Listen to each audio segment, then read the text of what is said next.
Okay, the other cool thing that we can do is add a link into this into the mix here on the page.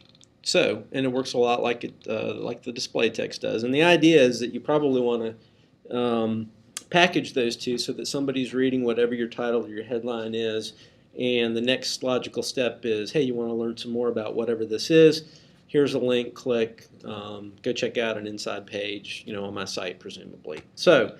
The way we do that is we simply go down here to the link field, and again I'm copying and pasting an example in here that we're just simply going to use and type over. Now this may be a good example where the confines in this box are somewhat tight, and unfortunately we can't easily make that box bigger, so I might actually just drop that over here in a text field or in a text edit box or something where I can see it a little bit more plainly. Now I'm actually going to move this down about 25 pixels lower than my display type. So I've changed that to 80. So I'm going to make this 105. I'm going to keep the same left coordinate. So what that's going to do is left align that link text right below the main display text.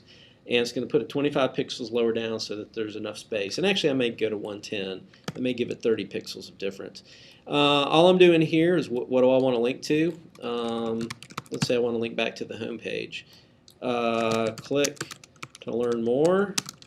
You can do something like a little caret that maybe implies some motion of clicking or taking some type of action. Again, it's up to you in terms of how you want that to read. So I'm going to now jump back over to Firefox in my browser, and I'm going to paste that in.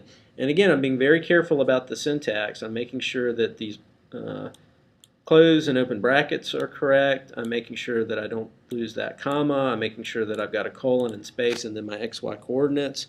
If you screw any of that up, it's going to mess up the output or the functionality. So if I save that now and I jump back over and I refresh, and again, maybe I should have done it on the first slide because then I have to do one extra step of clicking over here. But when I do that, you can see I've got a link now below that headline. They're kind of packaged. Maybe I want to make that, I don't know, a little bit tighter. It's kind of it's a little bit subjective. We're not going to really get into policing that necessarily. And again, you can move these elements wherever you want on the page or on the image based on, again, sort of how that image is composed. So if I click on that, boom, it's going to take me over to the home page.